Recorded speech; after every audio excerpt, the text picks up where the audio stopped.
All right, today we're doing a deep dive into something pretty fundamental to, well, our entire high-speed communication infrastructure. Yeah, a single piece of hardware that does a lot of the heavy lifting. Exactly. We're talking about the Thor broadcast F-PLC-1x64 fiber optic coupler. Which is really, I mean, it's an optical splitter. And our whole mission here is to figure out how you take one single beam of light and just split it cleanly, reliably to 64 different places. It sounds simple, but that 1x64 configuration is really at the edge of, engineering efficiency in fiber optics. It's what makes massive network expansion even possible economically. That's the one. So let's just, jump right into the biggest technical hurdle here, signal loss.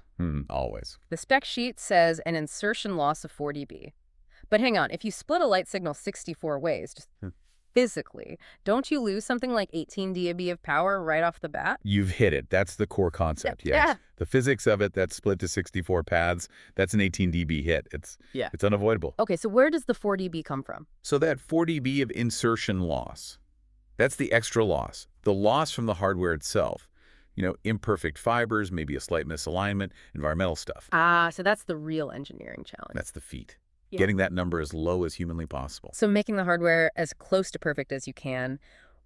What kind of specialized features are we talking about here to keep that loss so low?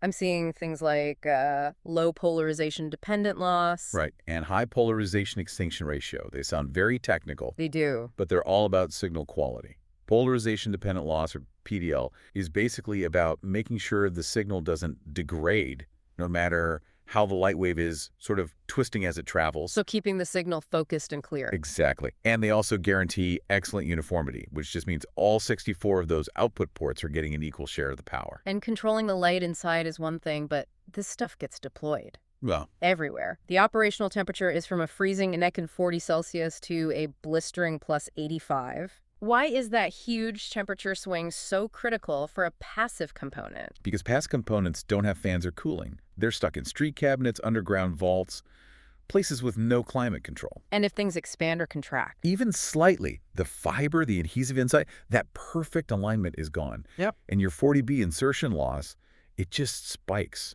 So it has to be incredibly stable. And all this tech is housed in a standard 19-inch rack unit. Yep. Using some very rugged 2.0 millimeter G657A fiber. So if the quality of the light inside the unit is so high, then we have to talk about how you get it out, the physical gateways. The connectors. Right. And you always hear this term, the connector zoo. I mean, LC, SC, ST, FC. It can be a lot, but for high density, for something like this, it really comes down to one thing. Size. Size and density, exactly. And the LC connector is, well, it's the clear champion there. Why is that? What makes it so special? It's the ferrule. It's tiny. Mm-hmm. Only 1.25 millimeters, which is half the size of the others. Half the size. Yep. And it's a simple snap-in clip. You could almost think of it like, I don't know, the USB-C of the fiber world. Small, modern, high density. So with LC being the winner, are the other three SC, ST, and FC, are they just for legacy systems now? Not entirely. The SC, which is also a snap-in, but with the bigger 2.5 millimeter ferrule, is still really common for quick patching. Okay. The ST is interesting because it uses that bayonet twist lock. And the FC, the old screw type, yeah, that one is definitely fading out. But you'll still find all of them out there. Okay, so that brings us to the, the so what question. The real world part. Yeah. We know it splits 64 ways. The tech is impressive. But where do engineers deploy something with this kind of massive capacity? Well, this is where the economics really shine. A 1x64 split gives you the absolute maximum economic benefit. You mean serving the most customers from the fewest ports? You got it. You serve the maximum number of customers from the minimum number of central office ports.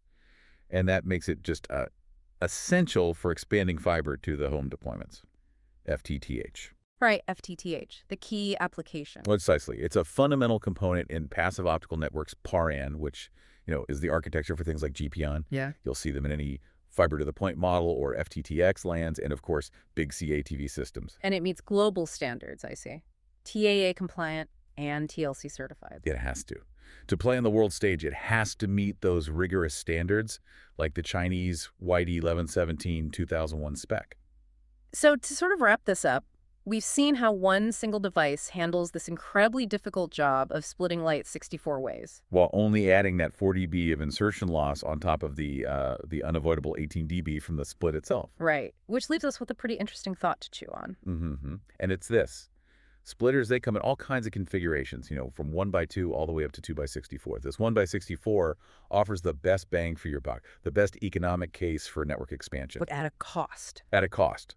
So the question to think about is, how long do engineers keep pushing for that maximum economic split, knowing that every single person on that line has to deal with that fixed 40B hardware loss?